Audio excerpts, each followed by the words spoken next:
이번 시간에는 코로나19 전 세계 비상 경제, 세계 경제는 어떻게 될 것인가에 대한 주제를 가지고 현재 한국금융학회장을 맡고 계신 홍익대 신성환 교수님을 모시고 좋은 말씀을 듣도록 하겠습니다. 안녕하세요. 바쁘신데. 네, 안녕하세요. 예. 요즘 코로나19 전 세계 비상 경제인데 지금 전반적인 상황은 어떻게 되고 있나요? 전반적인 상황은 전 세계 경제가 늪으로 빠져 들어가고 있는 상황이고, 네. 각국 정부는 점점 이 수렁으로 빠져가는 경제를 어떻게든 끄집어 내려고 지금 이게 전력을 기울이고 있는 상황입니다. 향후에 어떻게 될지는 저희가 좀 두고 봐야 될 것 같습니다. 최근에 미국이 극단적인 조치를 많이 취하고 있는데요.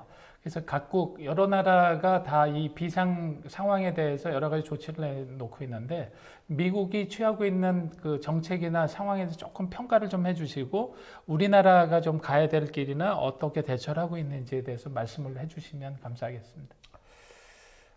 이 말씀을 드리려면 이제 2008년도 금융위기 때부터 조금 말씀을 드려야 될 것 같아요. 2008년도에 이제 금융위기가 터지고, 이제 정부가 갖고 있는 수단이 두 가지가 있습니다. 하나는 통화정책이고 하나는 재정정책인데, 재정정책은 여러 가지 이 정책을 수행하는 데 있어서 굉장히 복잡한 절차를 필요로 하기 때문에 일반적으로 이제 통화당국이 1차적으로 나서서 불을 끄는 게 일반적입니다. 네.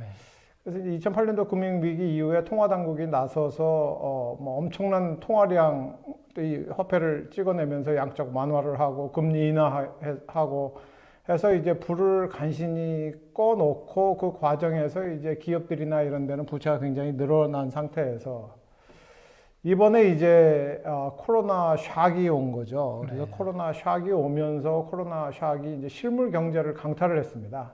그래서 실물 경제를 강타를 하니까 이제 실물 경제가 다시 금융시장으로 불이 붙은 상태죠. 그래서 그냥 이 불을 놔두면 이게 다시 실물 경제를 2차 충격을 줄 가능성이 높기 때문에 이제 어떻게든 이 금융시장에 붙은 불을 끄려고 하는데 문제는 이제 통화정책의 수단이 거의 고갈이 된 상태입니다. 그래서 이 금융위기 이후에 정부가 또는 이 중앙은행이 할 수 있는 뭐든지 하겠다라는 게 이제 기본적인 입장이었는데 지금은 이제 정부까지 나서서 재정으로 할 수 있는 것들은 뭐든지 하겠다라는 아주 강한 이 스탠스를 취하면서 지금 진화에 나선 거죠. 이제 이게 얼마나 성공적일 거냐 이런 부분들은 저희가 좀 지켜봐야 될 것 같습니다. 네, 그런 기조가 나쁜 기조는 아닌 거죠. 지금 할 수 있는 이런 건 통화 정책이든지 재정 정책을 다 써야 되는 상황인 거는 맞는 거죠. 이제 대공황 때 얘기를 잠깐 말씀을 드려야 될 것 같은데요. 네, 이제는 1920, 30년대로 지금 넘어가서 상황에서 적절한 준거점이 뭐냐를 생각을 하면 저도 사실은 2월 달만 해도 이게 지나가는 감기 정도로 끝나지 않겠느냐라고 생각을 했었는데 지금 상황이 지속되고 상황에 대한 여러 가지 이 비관론이 등장을 하면서 적절한 준거점이 대공황 아니냐 이제 이런 의견들이 서서히 나오고 있는 상황입니다. 그래서 대공황 때를 보면 정부가 적절히 대응을 하지 못하면 그 당시에는 이제 정부의 정책적 수단이나 여러 가지 제도나 이런 것들이 상당히 제약이 많았기 때문에 그 당시에 벌어졌던 일을 말씀을 드리면 대공황이 1929년도에 발생을 했는데 그때 다우 지수가 떨어지게 됩니다. 그리고 연속 마이너스 성장률을 기록을 하고요. 그래서 지금도 만약에 코로나 상황이 앞으로 상당 기간 지속되고 정부가 아무런 대응을 안 하게 되면 거기에 준하는 현상이 발생하지 않겠느냐. 그런 점에서 생각을 해보면 정부의 적극적 대응은 다행이라고 생각을 하는데 지금부터 관건은 정부가 어떻게 대응을 하느냐, 정부가 어떤 전문성을 가지고 아주 미세한 부분까지 신경을 쓰면서 정책 대응을 하느냐에 따라서 상황이 달라질 거다 이렇게 보고 있습니다. 최근에는 루비니 교수도 대공황하고 비교를 하면서 더 심한 대공황이다. 그래서 훨씬 더 greater depression 얘기도 하고 그랬었는데요. 그래서 지금 미국은 거의 1년 예산에 해당되는 돈을 트럼프가 쏟아붓고 모든 정책을 다 쓰겠다 그랬는데 지금 우리나라에서도 논란이 있는 거는 재정적인 이런 부분에 국가 부채도 신경을 쓰면서 해야 되는데 너무 과한 거 아니야 이런 것도 있고 너무 약한 것 같다 이런 것도 있는데 조금 좀 작은 범위에서 좀 디테일한 부분을 짚어주신다면 어떤 부분이 정책적으로 좀 잘 되고 있는 것 같고 어떤 게 좀 더 들어가면 좋겠는지는 어떻게 생각하시나요? 이제 우리나라와 미국을 비교를 할 때 항상 염두에 두어야 하는 상황이 우리나라는 기축통화를 갖고 있지 않은 그렇죠. 나라입니다. 네. 그래서 우리나라 같은 경우에는 97년도 외환 위기 때도 경험을 했듯이 이 기축통화, 이 외화 유출이 발생을 하는 순간 우리나라 경제는 파국으로 치닫게 됩니다. 그래서 우리나라와 같은 이제 신흥국들은 미국이 저렇게 대규모 재정 정책을 집행을 한다고 해서 똑같은 수준으로 재정 정책을 집행을 할 경우 우리나라 정부에 대한 신뢰가 약해지고 그것이 통화의 외환 유출을 야기시킬 가능성이 매우 높습니다. 그래서 우리나라 같은 경우에는 미국이 한다고 무턱대고 따라했다가는 이게 굉장히 큰 태풍에 직면할 가능성이 굉장히 높고요. 그런 면에서 보면 우리나라 정부는 재정 정책을 수행을 하더라도 조심스럽게 해야 된다고 저는 생각을 하고 있고요. 잘한 점은 뭐냐? 잘한 점은 어쨌든 정부가 적극적으로 대응을 하려고 하는 점은 잘한 점인데, 근데 문제는 이 돈을 어떻게 쓰느냐. 두 가지죠. 이제 이 돈을 어떻게 쓰느냐. 예를 들어서 이 돈을 하위 70%에 해당하는 국민들한테 기본 재난소득으로 지급하는 것이 좋겠느냐. 이런 좀 문제가 있다고 생각을 하죠. 왜냐하면 똑같은 우리가 말씀드렸듯이 우리나라가 무제한 재정 정책을 수행할 수 없는 나라거든요. 기축통화국이 아니기 때문에. 그러니까 제한된 돈을 가지고 최대의 효과를 낼 수 있는 정책을 펴야 되는데 이런 식으로 기본 재난소득 형태로 상당 자금을 거기에 소진을 하고 그리고 이 기본소득이라는 게 한 번 주기 시작을 했을 때 그게 일회성으로 끝났을 때 무슨 효과가 있겠느냐 하는 회의론도 있고 그렇다고 해서 반복적으로 수행하기에는 재원의 문제가 발생을 하고요.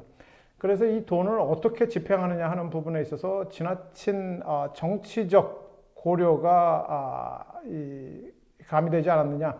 그런 저는 개인적으로 그런 생각을 하고 있고 두 번째는 정책을 수행을 할 때 세부 사항이 중요하거든요. 통화정책 같은 경우에는 사실 중앙은행이 전 시장을 상대로 하는 것이기 때문에 중앙은행만 잘하면 되는데 재정정책 같은 경우에는 결국 이 돈이 경제 주체들한테 나눠지게 되거든요. 그럼 이 돈을 이제 어떻게 나눠줄 거냐? 이런 부분들에 대해서 정부가 충분히 고민을 안 하고 충분한 전문성을 가지고 있지 않은 것 같습니다. 그러다 보니까 소상공인 지원이나 이런 것들도 소상공인도 똑같이 마스크 줄 세우는 것처럼 줄 세워놓고 우왕좌왕하고 정부는 발표하고 소상공인들은 돈 어딨냐고 아우성치고 집행되는데 또 상당한 시간이 소요돼서 이미 많은 사람들의 이 극단적 상황이 종료된 이후에야 돈이 집행되는 상황이 벌어지고 이런 것들이 이제 문제점이다라고 보여지죠. 사실은 이번을 그 대공황하고 비교를 많이 하면서 대공황은 그래도 통화정책이나 재정정책 갖고 해결할 수 있는 가능성이 있었다 그러지만 이게 바이러스까지 가면서 실물 경제에 상당히 큰 타격을 주다 보니까 이거에 대해서 제대로 평가할 수 있는 사람이 없어서 시간이 지나고 난 다음에 결과를 가지고 속된 말로 때려 맞히는 이런 경향이 있다 그러는데 줄 세우기를 한다든가 이런 시행착오를 겪어야 되는 거는 당연한 거다라고 얘기를 하고 있는데 그럼에도 불구하고 아까 이런 재정 정책을 효율적으로 하기 위해서는 어떤 부분을 좀 미세하게 정부가 좀 보면 좋을까요? 우선 정부는 이제 재정 정책 같은 경우에는 큰 규모를 정부가 정하고 그 돈을 이제 집행을 어떻게 하느냐가 매우 중요하거든요. 어디에 어떻게 사용을 할 거냐, 어떤 방법을 통해서 이 돈이 민간 경제에 뿌려지도록 할 거냐 하는 부분이 중요한데 그런 부분들에 대해서 충분히 검토를 하고 정책을 수행을 하는 것이 중요하다고 생각을 하고요. 지금처럼 총론적인 얘기만 하고 강론에 대해서는 우왕좌왕하는 현상이 벌어지게 되면 이거는 경제의 혼란만 가중시키는 결과가 될 수가 있다. 그리고 이 100조가 넘는 물론 미국은 이제 GDP의 10%가 넘는 금액을 오늘 발표한 정책을 했지만 20%가 이제 20%까지 늘린 거죠. 그런데 우리나라는 아까 말씀드린 대로 기축통화국이 아니기 때문에 사실 GDP의 5%도 굉장히 큰 자금입니다. 그렇죠. 근데 이 돈이 잘못하면 그냥 이게 소모적으로 사용될 가능성이 높고요. 그렇기 때문에 이런 부분들에 대해서 정부가 각별히 신경을 써서 이게 뭐 항상 악마는 디테일에 있다고 우리가 얘기를 하지 않습니까? 그래서 그 악마를 잘 다룰 수 있도록 정부가 좀 고민을 좀 해야 될 것 같습니다.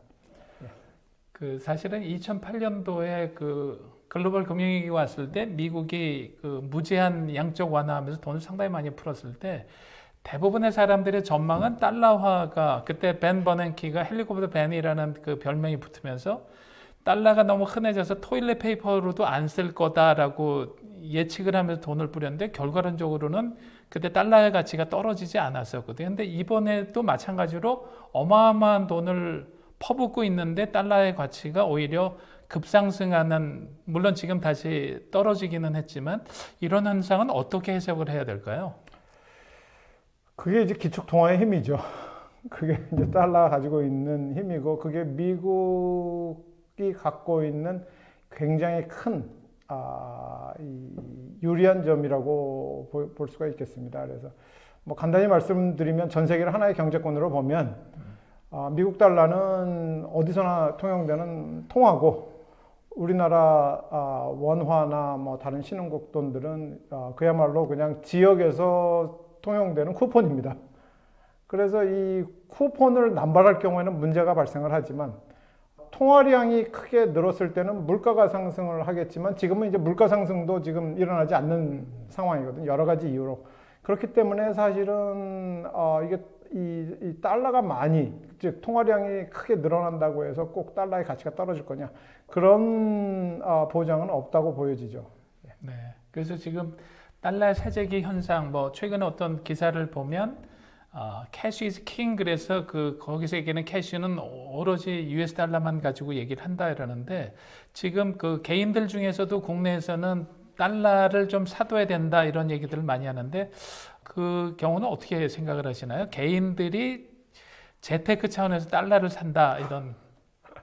너무 예민한 질문이라 제가 뭐라고 말씀을 드리기가 어려운데요. 뭐 제가 달러를 예측하는 것 자체가 사실은 적절하지 않을 것 같은데, 글쎄요. 제 생각에는 뭐 가장 대표적으로 이제 뭐 국민연금이나 이런 기본적인 이제 투자자들 관점에서 봐도 옛날에는 달러 투자를, 그러니까 해외 투자를 하고 그걸 뭐 해지하는 게 좋겠다라는 의견이 팽배했던 반면에, 지금은 전반적인 투자 서클에 있어서의 전반적인 추세가 미국 투자를 해놓고 달러를 해지를 안 하는 게 더 좋을 것 같다. 왜 그러느냐 하면 저희가 경험적으로 보면, 그리고 논리적으로 봐도 전 세계 경제가 어려워지면 그 원인이, 심지어는 2008년도 같은 경우는 그 원인이 미국이었음에도 불구하고 달러가 강해지는 그런 패턴을 보이기 때문에, 달러라는 게 이런 신흥국 투자자들이 갖고 있었을 때 굉장히 좋은 해지 자산 아니냐, 달러 자체가. 그래서 상황이 안 좋으면 가치가 올라가고, 거꾸로 상황이 좋아서 자산 가격이 올라가면 달러가 조금 약해지고, 뭐 이러면서 기본적인 상당히 달러 자체가 해지 수단으로 제공하는 거 아니냐, 그런 관점에서 보면 뭐 개인들 같은 경우 여유가 있으신 분들은 뭐 보유 자산의 일부는 달러로 가져가는 것도 그렇게 나쁜 생각은 아니다, 그렇게 생각을 합니다. 그런 차원에서 보면 달러 인덱스가 최근 들어서 많이 올라갔다가 안정되는 추세를 보이고 있는데, 지금 신 교수님 말씀하신 대로 그런 부분들이 예상대로 잘 작동이 되는 거라고 지금 보시는 건가요? 그럼요. 아까도 말씀드렸듯이 이제 세계를 하나의 경제권으로 보면 투자 심리나 경제 상황에 대한 심리가 매우 위축되면 달러가 강해지고, 달러 인덱스가 강해지고, 그게 조금 누그러지면 달러 인덱스는 좀 떨어지는 패턴을 보이고 있죠. 그리고 뭐 통계적으로도 검증을 할 수 있는 상황인데, 그런 것들을 고려를 하면 뭐 극단적 패닉 상황으로 갔다가, 그게 이제 미국 정부를 비롯한 각국 정부가 뭐 거의 돈을 무제한으로 재정 집행을 하겠다라고 이제 발표를 하면서 그 심리가 조금 완화된 상황이다라고 볼 수가 있겠습니다. 그러나 이것들은 언제든지 이 코로나 상황의 향후 추이에 따라서 언제든지 다시 바뀔 수 있다고 보여집니다.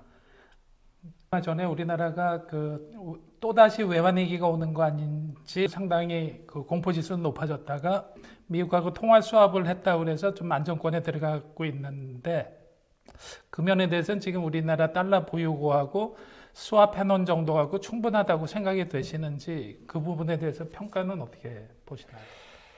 지금 우리나라 외환보유고가 대략 한 4천억 불 정도 되고요. 네. 이 미국과 통화 스왑한 거 그리고 다른 나라들과 통화 스왑한 거 합치면 대략 한 6천억 불 가까이 됩니다. 그런데 말씀드렸듯이 미국과의 통화 스왑은 뭐 그 자체가 굉장히 큰 효과가 있다고 보여지고요. 다른 나라들과의 통화 스왑 같은 경우 뭐 글쎄요, 뭐 기축 통화의 반열에 오르는 그 통화 국가와 한 통화 스왑 같은 경우에는 뭐 효과가 있지만 달러가 저희가 진짜로 필요한 상황에서는 달러가 강해져 있을 가능성이 굉장히 높거든요. 그럼 지금 전 세계 통화는 어떻게 움직이느냐 하면 달러 대 다른 통화 형태로 움직이기 때문에 달러가 강해지면 다른 통화들은 대부분 약해지는 경우가 많습니다. 우리나라 원화를 포함해서. 그런 관점에서 보면 다른 나라들과의 통화 스왑은 뭐 그런 극단적 위기 상황에서는 효과가 반감될 가능성이 있고요. 반면에 거기서 예외적인 현상을 보이는 나라의 통화 중에 하나가 엔화입니다. 네. 엔화 같은 경우에는 전 세계 최대 채권 국가이기 때문에 투자자들이 사실 일본 정부의 어마어마한 정부 부채에도 불구하고 많은 사람들의 예상과 달리 일본 엔화에 대해서는 세계 투자자들이 거의 무제한적인 신뢰를 보내고 있거든요. 그런 관점에서 보면 일본과의 통화 스왑은 물론 얼마 전에 아베 신조의 재무상인가요? 아베 신조가 굉장히 저희들이 보기에는 굉장히 언짢을 만한 얘기도 하고 그랬지만 뭐 정치와 경제를 좀 분리해야 된다는 관점에서 보면 일본과의 통화 스왑은 저희가 빨리 추진을 하는 것이 중요하다고 생각을 하고 있고 뭐 적정 외환보유고 규모가 얼마냐 이런 부분들에 대해서는 논란의 여지가 있지만 뭐 하나의 숫자로 제시를 하기는 어렵지만 뭐 IMF의 가이드라인에 따르면 대략 한 4천억 불에서 6천억 불 우리나라의 경우 그리고 BIS의 가이드라인에 따르면 한 6천억 불 그래서 지금 정도면 뭐 대략 뭐 100% 확실하지는 않지만 그래도 비교적 안전한 정도의 외환보유고를 가지고 있지 않느냐 그렇게 생각을 하고 있습니다. 예. 또 몇몇 전문가들은 금액적으로는 충분한데 실질적으로 위기가 왔을 때 유동성적인 측면에서 조금 부족한 것 같다 이런 얘기도 하는데 그 내역을 조금 왜 그런 얘기가 나오는지를 잠깐 설명해 주실 수 있을까요? 뭐 이제 외환보유고가 이제 상당히 뭐 외환보유고 중에 일부는 이제 금에도 들어가 있고 뭐 대부분이 사실은 이제 유가증권에 들어가 있습니다. 유가증권에 들어가 있고 뭐 유가증권의 상당 부분은 이제 미국 국채나 미국 모기지 채권이나 이런 데 들어가 있고 그렇기 때문에 극단적 상황이 되면 이제 그것들을 현금화해야 되는데 현금화 할 때 예를 들어서 뭐 미국 국채를 모든 사람들이 지금처럼 모든 사람들이 국채를 막 팔기 시작을 하면 뭐 캐시 킹이다. 캐시가 킹이다라고 생각을 하고 모든 주체들이 가지고 있는 유가증권을 미국 국채보다도 달러 현금이 중요하다라고 생각을 해서 팔기 시작을 하면 사실은 매각 금액 자체도 문제가 되고 매각에도 또 시간이 걸리고 뭐 그런 측면의 얘기를 하는데 뭐 그런 것보다는 사실은 뭐 4천억 불 플러스 알파가 있다고 지금 얘기를 하지만 극단적 상황이 돼서 이 외환보유고가 0까지 가지 않더라도 이게 3천억 불 밑으로만 떨어져도 아마 시장에서는 외환보유고에 대한 상당한 우려가 생기고 그게 외화 유출을 가속화시킬 가능성이 있습니다. 그렇기 때문에 외환보유고는 많이 있으면 많이 있을수록 좋지만 문제는 이제 외환보유고를 유지하는 데 있어서 상당한 비용이 수반이 되거든요. 그렇기 때문에 통화 스왑이 아주 훌륭한 대안이라고 말씀을 드리는 겁니다. 왜냐하면 통화 스왑 같은 경우에는 실제로 사용할 경우에 비용이 수반이 되기 때문에 하나의 크레딧 라인의 형태로 가지고 있기 때문에 굉장히 중요한 외화에 대한 하나의 비축 수단이다 이렇게 말씀을 드릴 수가 있겠죠. 예. 조금 다른 관점에서 신 교수님께서 국민연금 쪽도 평가도 많이 하시고 그러셨는데 최근 들어서 외국인의 투매 현상 상당히 많은 금액을 팔고 나가는데 개미들이 들어와서 매수를 많이 했다 그러지만 상당 부분은 국내 연기금들도 외국인 매도 세력들 매매하는 것들을 많이 받아주고 있는데 그거에 대한 평가는 어떠세요? 이제 향후 경제 상황이 어떻게 될 거냐 이게 L자 회복이 될 거냐, V자 회복이 될 거냐, U자 회복이 될 거냐. 사실 U자 회복이라는 것도 사실 U의 밑에 부분이 얼마나 기냐에 따라서 이제 그게 L과 구분이 안 되는 경우도 있을 수가 있는데, 뭐 제 생각에는 항상 저희가 경험하듯이 10번 중에 9번 정도는 반복적으로 일어나는 패턴 맞다고 봐야 되겠죠. 그래서 이렇게 극단적 투자 심리가 위축되는 상황에서 누군가 그것들을 받쳐주고 그때 이제 누군가 들어가면 한 1, 2년 지나면 다시 큰 이득을 낼 수 있는 그런 상황으로 갈 가능성이 높다고 보여지지만 문제는 10번에 한 번 있을 수 있는 굉장히 큰 샥들입니다. 그래서 그야말로 라이프타임에 일생에 한 번 올까 말까한 샥이 확실히 이번에 아니냐라고 봤을 때 저는 개인적으로 그렇다라고 100% 확답을 드리기가 굉장히 어렵습니다. 왜냐하면 그 정도 굉장히 큰 충격으로 이 상황이 악순환의 고리를 타고 계속 진행이 될 수가 있기 때문에 물론 각국 정부가 어마어마한 노력을 하겠지만 그 가능성을 완전히 배제를 할 수가 없기 때문에 개인들 같은 경우에는 조금 조심해서 투자를 하시는 게 좋지 않겠느냐 이렇게 생각을 하고 연기금 같은 경우도 지나치게 낙관적 미래를 상정을 하고 투자를 하는 것은 조금 위험하다 그렇게 저는 생각을 하고 있습니다. 그래서 그런 차원에서 요새 그 개인들이 적극적으로 주식시장에 뛰어드는 거에 대한 평가는 조금 전에 말씀을 해주셨지만 특히 이제 뭐 삼성전자에 대한 쏠림 현상이라든가 개인들이 이 신용거래도 많이 늘어나고 그러는데 그런 거에 대해서 조언을 해주신다면 어떤 말씀을 좀 해주실 수 있을까요? 이게 뭐 긍정적인 면과 부정적인 면을 말씀을 드려야 될 것 같은데요. 이번 상황으로 사실은 여러 가지 플랫폼, 저희가 통상적으로 얘기하는 플랫폼 이코노미, 그리고 온라인에 기반을 둔 경제체제의 향후 진전 속도가 가속화될 것 같습니다.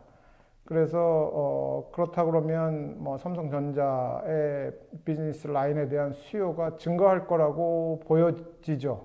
그런 맥락에서 보면 그러니까 산업적으로 보면 삼성전자가 속한 산업에 투자하는 것이 적절하냐? 뭐 저는 적절하다고 생각을 합니다. 문제는 그건 상대적인 얘기고요. 전 세계 경제가 침체 늪으로 지금보다 더 상황이 악화돼서 갔을 경우에는 저희가 생각하는 것보다 삼성전자를 비롯한 다른 모든 기업들이 회복하는데 시간이 더 걸릴 수도 있다라는 점에서는 조금 조심을 하는 게 좋겠다라고 제가 말씀을 드리고 싶습니다. 네. 지금 아까 국민연금 잠깐 말씀드렸는데 국민연금이 지금 이쪽 포트폴리오 차원에서 적정 규모로 이 시장 주식시장이나 이런 거에 임하고 있는지 이거 조금 더 지금 상황에서 포션을 늘려야 되는 건지 지금 여유분이 있는 건지 그거는 지금 어떻게 보고 계세요? 그거는 제가 판단하기가 매우 어렵습니다. 통상적으로 뭐 전통적인 큰 기관 투자가의 투자 방법으로 이 적절하다라고 했던 전통적인 방법은 주가가 오르나 떨어지나 원래 상정했던 그 비중 자체를 크게 변화시키지 않는 게 좋겠다. 왜냐하면 시장 타이밍을 할 경우 타이밍 하기가 매우 어렵고 그리고 떨어졌을 때 패닉해가지고 팔면 결국에는 다시 회복할 기회를 놓치고 그렇기 때문에 그냥 꾸준히 일관성 있게 투자 비중을 가져가는 것이 좋겠다라는 게 전통적인 투자에 대한 일반적인 조언이었었는데 그것이 금융위기 이후에 조금씩 변하고는 있습니다. 왜냐하면 경제 상황이라는 것이 시장이 뭐 완벽하게 이성적이고 효과적인 것뿐 아니고 시장의 집단 지성으로 인해서 시장이 뭐 거의 완벽에 가까운 거 아니냐. 시장이라는 것이 상당히 항상 전문 용어로 얘기하면 시장 효율성이라고 얘기를 하죠. 시장이라는 것이 매우 효율적이기 때문에 시장을 자꾸 이기려고 덤비지 말고 그냥 놔둬라. 시장보다 더 좋은 판단을 하기가 매우 어렵다라고 생각을 했던 것이 뭐 금융위기를 기점으로 시장이라는 것이 꼭 그런 것 같지는 않다.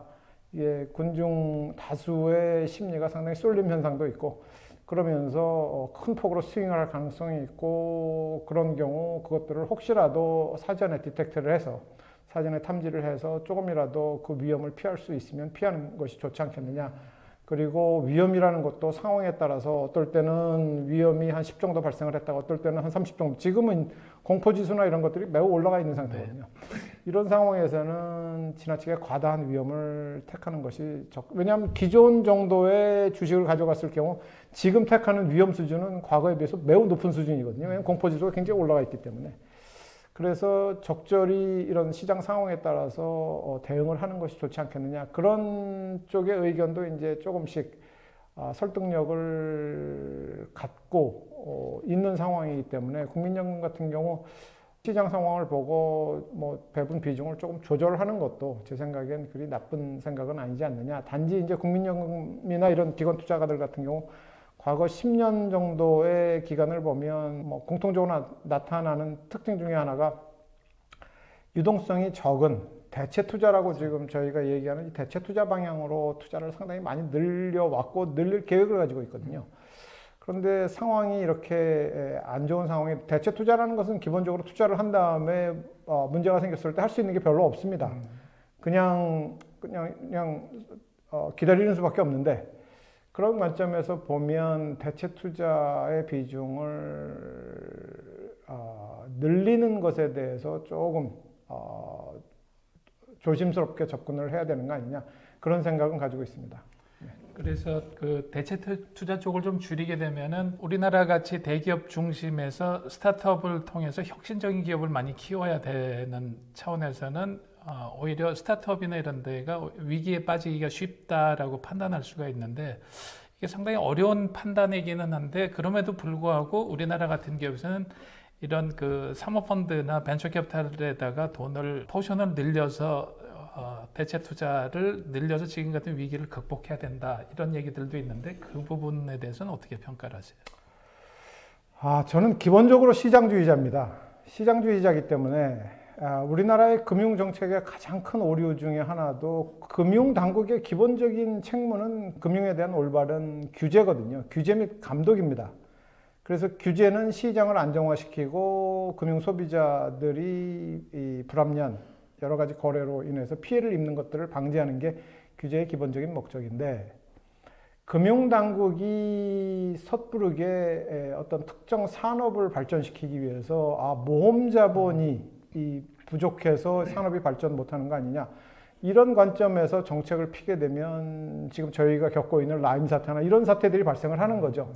마찬가지로 국민연금 어떤 투자를 하는 데 있어서 특정 산업을 염두에 두고 투자를 하게 되면 물론 뭐 여러 가지 고려가 충분히 돼가지고 그게 선순환의 고리로 연결이 되면 좋은데 그러기에는 의사결정이 너무 복잡해집니다. 그렇기 때문에 산업 정책은 결국 산업 정책을 맡고 있는 쪽에서 하고 국민연금은 투자만 열심히 하고 금융당국은 규제와 감독을 열심히 하고 각자 열심히 해야 이게 조화가 이루어지지 이게 금융을 얘기를 하면서 금융당국이 산업을 생각을 한다든지 국민연금이 투자를 하면서 산업을 생각한다든지 이렇게 되면 의사결정 자체가 굉장히 얽히게 된다. 이렇게 저는 생각을 하고 있습니다. 최근에 유가가 엄청나게 많이 떨어져서 어떤 신문에는 타이틀이 이렇게 나왔더라고요. 꼬리 내린 러시아 해서 사실은 사우디하고 치킨 게임에서 끝까지 가보자는데 사우디가 증산하겠다라는 거를 철회한다 이런 얘기가 있어서 유가가 반등할 것 같다라는 예상이 있어서 개인들을 포함해서 또 유가에 베팅을 해야 된다 해서 그쪽에 상품을 산다 이런 사람들도 많이 나오고 그러는데 그 향후 유가나 이런 거 전망도 좀 그렇지만 그런 부분에 대한 평가는 어떠세요? 제가 이 소위 얘기하는 이제 커머더티 프라이스에 대한 전문가가 아니기 때문에 이게 제가 뭐 섣불리 말씀드리기가 어려운데요. 과거에 이런 유가나 커머더티 프라이스의 관점에서 말씀을 드리면 커머더티 프라이스 이제 소위 얘기하는 이제 상품 가격들이죠. 2000년대 소위 얘기하는 이제 차이나 슈퍼 사이클이라고 우리가 얘기하는 2000년대 초반 그리고 금융위기 때까지죠. 그때는 뭐 그야말로 상품 투자의 시대였습니다. 뭐 어마어마하게 올랐죠.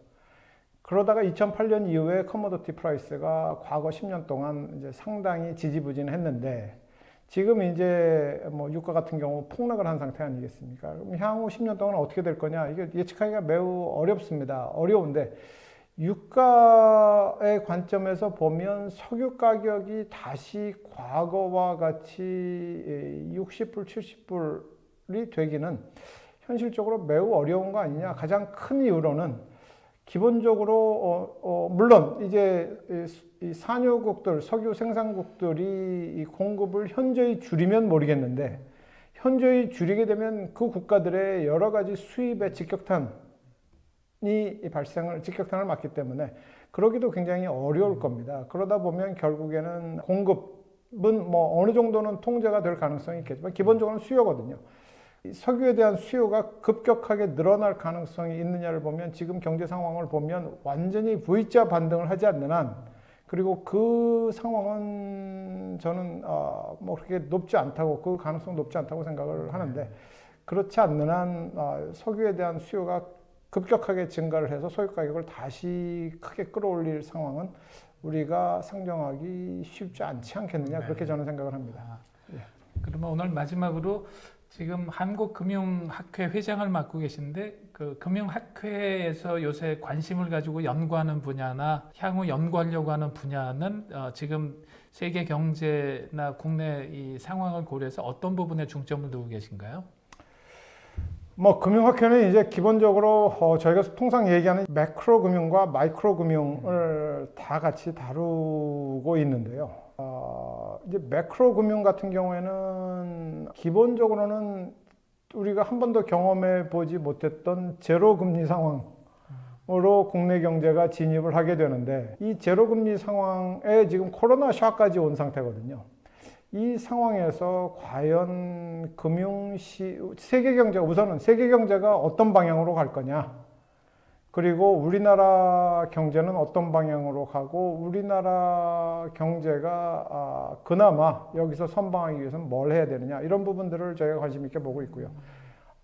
마이크로 금융 쪽에서는 이런 상황에서 각 금융 산업들, 은행, 보험 뭐 등등 증권사 이런 데들이 나름대로의 여러 가지 금융 중개 기능이죠. 금융 중개 기능을 수행을 하기 위해서 그리고 나름대로의 수익성도 확보를 하면서 금융 중개 기능을 강화를 하기 위해서 도대체 뭐를 해야 되느냐, 어떻게 해야 되느냐, 뭐 이런 부분들에 대해서 저희가 관심을 가지고 지켜보고 있는 상황입니다. 네, 오늘 바쁘신데 나오셔서 대단히 감사드리고요. 다음번에는 지금 그 마이크로 쪽을 좀 얘기를 한번 듣는 시간을 가졌으면 좋겠습니다. 다음에 다시 모시는 것으로 하고 오늘 대단히 감사합니다. 감사합니다.